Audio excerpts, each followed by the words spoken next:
On our birthday, my parents gave my twin brother everything and me a bill for $50,000. Then my mother said, "You owe us money, and we're waiting for it." I smiled, stood up, and calmly handed them a document about the sale of their house. My name is Olivia Carter. I'm 26 years old, and today is my birthday. Well, our birthday. I have a twin brother, Daniel, and if you haven't already guessed, he's the golden child. He's the charming, athletic, effortlessly perfect one. The one my parents adore. If Daniel failed a test, Dad would shrug and say, "Not everyone's meant to be a genius." If I aced an exam, well, you're a girl. Studying comes easier to you. If he broke something, an accident. If I did it, Olivia, you need to be more responsible. I learned early that everything in this family revolved around him. When we both got into college, my parents covered his tuition in full. I got, "You're smart, Olivia. You'll figure something out." I worked late shifts, took weekend jobs, lived off instant noodles just to keep myself afloat. Daniel? He partied, drove around in cars my parents bought him, and took vacations I could never afford. But today, I told myself I wouldn't get angry. Today is my day too. Or so I thought. Happy birthday, Danny. The house was decorated, the dining table packed with food, and the living room buzzing with relatives. Daniel was in the center of it all, tearing into gift after gift, a brand new PlayStation, designer sneakers, a thick envelope I already knew was stuffed with cash. Mom kissed his cheek. "We're so proud of you, sweetheart." Dad clapped his back. "You work hard, kid. You deserve it." Daniel grinned. "Thanks, guys. You're the best." I exhaled slowly. Maybe they were just saving mine for last. Finally, Mom turned to me. "And we didn't forget about you, Liv." I sat up a little straighter. "Here it comes." She reached into her purse and pulled out a small envelope. I took it, slid my finger along the edge, and pulled out the single sheet of paper inside. Balance due, $50,000. Payable to Mom and Dad. We expect full payment soon. I stared at it. I read it again. And then I looked up. "What is this?" Dad leaned back in his chair, arms crossed. "You're an adult, Olivia. You've lived here for free for years. Ate our food. Used our electricity. College wasn't cheap." Mom gave me a patient smile. "It's only fair, honey. You have a good job now. You can afford it." Daniel snorted. "It's not like you have a family to support or anything." I glanced at him. At the pile of gifts sitting in front of him. I inhaled deeply, exhaled even slower. My heartbeat steadied. Everything inside me turned cold. I smiled. A small, sharp smile. Then, without a word, I reached into my bag and pulled out a different envelope. "All right," I said, standing up. "Then here's my gift to you." I placed the envelope on the table. Mom hesitated before opening it. Her eyes flicked over the first few lines, and suddenly, her face turned pale. Dad snatched it from her hands, reading faster now, flipping through the pages. Daniel frowned. "What is it?"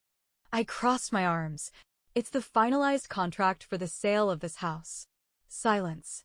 The kind of silence that only happens when someone realizes they've just lost everything. Daniel sat up straighter. "What do you mean, sale of this house?" I shrugged. "Exactly what it says. You told me it's time I paid my debts, right? So, I did." I tilted my head. "I just didn't pay them to you." Mom's voice trembled. "Olivia, tell me this is a joke." I smiled wider. "Nope." Dad's face twisted in rage. "You can't do this." "Oh, but I can," I said sweetly. "My name is on the deed, remember? The house was put in my name for tax reasons a few years ago. You just assumed I'd never do anything about it." Daniel looked between us, realization dawning on his face. "Wait, where are we supposed to live?" I grabbed my purse, slung it over my shoulder, and headed for the door. "Not my problem." I turned back one last time, meeting my parents' stunned, panicked eyes. "Happy birthday, Daniel." And then I walked out, smiling. I didn't slam the door when I left. I didn't storm out or scream or throw things. I just walked. Calm, steady, Purposeful. Because I won. Because for the first time in my life, they lost.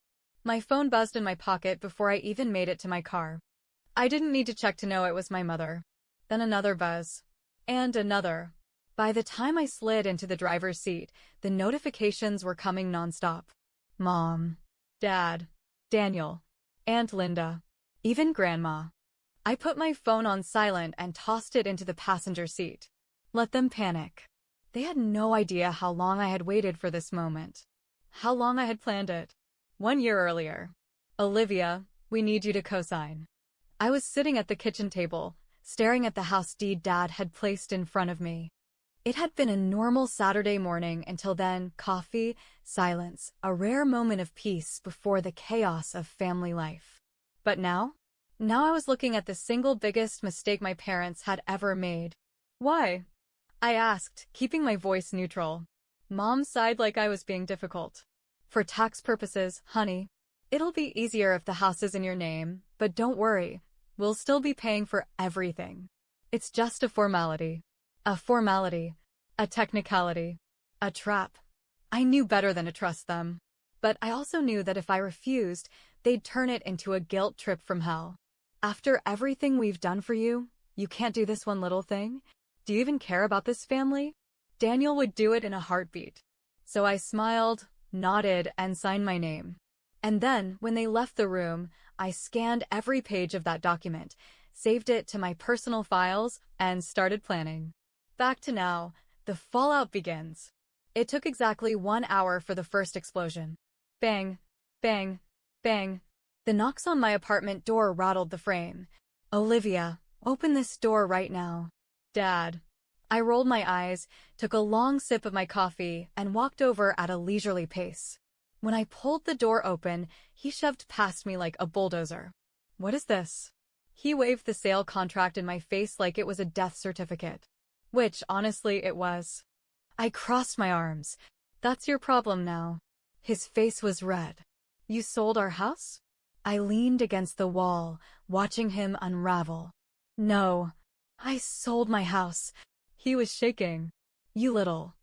I raised a hand. Aha, careful. You're in my home now. Try to keep it civil. He sucked in a breath, nostrils flaring. Why would you do this? I tilted my head. Oh, I don't know. Maybe it's because my own parents handed me a $50,000 bill on my birthday while giving my brother a luxury vacation. His jaw clenched. That was different.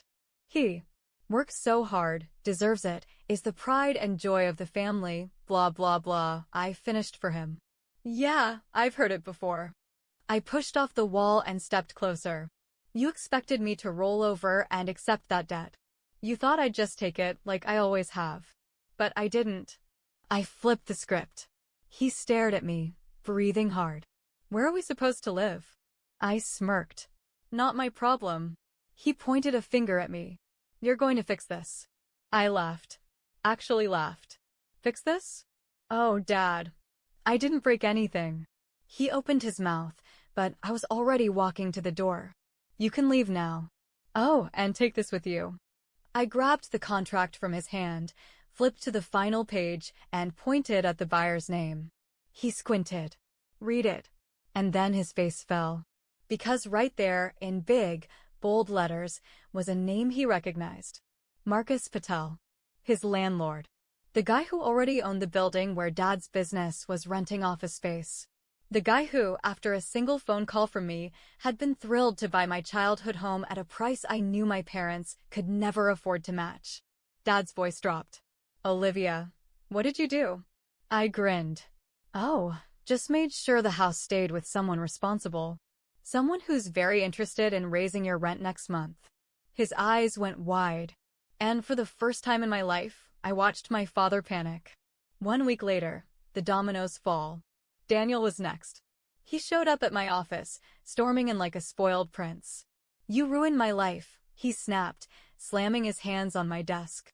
I didn't look up from my laptop. You'll have to be more specific. Our house is gone, Dad's business is collapsing, and Mom is losing her mind. I finally glanced at him. Again, not seeing how that's my problem. His face twisted. How can you be so heartless? I sat back, folded my arms. Oh, that's rich. Coming from the guy who watched me get an invoice for $50,000 on our birthday and left. He flinched. I didn't think they'd actually expect you to pay it. I raised an eyebrow. Wow. So you're not just selfish, you're stupid too. He turned red. I need help, Olivia. I smiled. So did I. I leaned forward. And you know what I got instead? Debt. Manipulation. Guilt trips. A lifetime of being second place to the great and mighty Daniel. He swallowed hard. Please. I don't have anywhere to go. I sighed dramatically.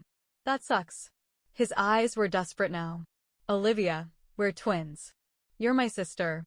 I tilted my head. Oh! Because for the last 26 years, I was nothing to you. I stood up, grabbed my coat, and patted his shoulder. Good luck, Danny. And then I walked out. Just like I walked out on my parents. Because I was done being their punching bag. It was my turn to win. The day after I kicked Daniel out of my office was quiet. Too quiet. My family was like a pack of wild animals. First, they attacked, they yelled, they made threats. But when they went silent, that's when they were at their most dangerous. I knew this wasn't over. They weren't done with me yet. And right on cue, the next morning, it happened. I pulled up to my office building, barely stepping out of my car before I saw her. Mom. She stood by the entrance, arms wrapped around herself, hair messy, face pale. She looked like she hadn't slept all night. I didn't rush to get out of the car. I just sat there, watching her through the windshield. Let her wait. When I finally stepped out, she turned toward me, desperation all over her face. Olivia, please. I stared at her, my expression blank. What are you doing here? She let out a shaky breath, stepping closer like she was trying to find some last bit of sympathy inside me. We have nowhere to go. You can't be this heartless. That house was our home. I smiled. It was your home. Now it belongs to someone else. Her breath hitched, her hands gripping my arm. Please. We're your family. We can fix this. Just give us the house back. I gently pulled my arm away. Oh, you want to fix this now? Just like you. Helped me when I worked 2 jobs to afford college. Just like you supported me when you handed me a $50,000 bill for my birthday. It wasn't like that. We just wanted things to be fair. I laughed, shaking my head. Fair? Was it fair that Daniel got everything handed to him while I was left to struggle? Was it fair that you never once saw me as an equal? She reached for my hand again, gripping it tighter. Your father is sick from all this stress. Daniel is depressed. We're all at our breaking point. This isn't about money anymore, Olivia. This is about family. I inhaled deeply. Then, in a voice barely above a whisper, I leaned in and said, family stopped mattering the moment you decided I was just a bank account. Her lips trembled. You don't want us to end up homeless, do you? I tilted my head, voice calm and even. That's not my problem. I turned and walked into my office, not looking back. Daniel tries to play dirty. That evening, I got a notification. Daniel had tried to transfer money out of my bank account. I smirked. And here we go. He always thought I was the naive little sister, the one who wouldn't see it coming. Like I hadn't prepared for this? Over a year ago, when I started planning, I moved my real savings into secure accounts. But for fun, I left a fake account open, just in case someone tried to pull something. Did Daniel try to steal money? Yes, but not my money. His. I sat back, enjoying my tea, just as my phone started ringing. What did you do? Daniel. I put him on speaker and continued reading my emails. What's wrong, Danny? Where's my money? That was all I had. I smiled. Oh dear. That's unfortunate. I swear, I will make you regret this. I sighed. Daniel, you really thought I'd leave my accounts unprotected? That's adorable. His breathing was uneven now, anger and frustration seeping through the phone. I won't forget this. I shook my head. Neither will I. Because for the first time, I'm the one winning. I ended the call. The next morning, I woke up to a text message. Mom is in the hospital. I read it. And felt nothing. No fear.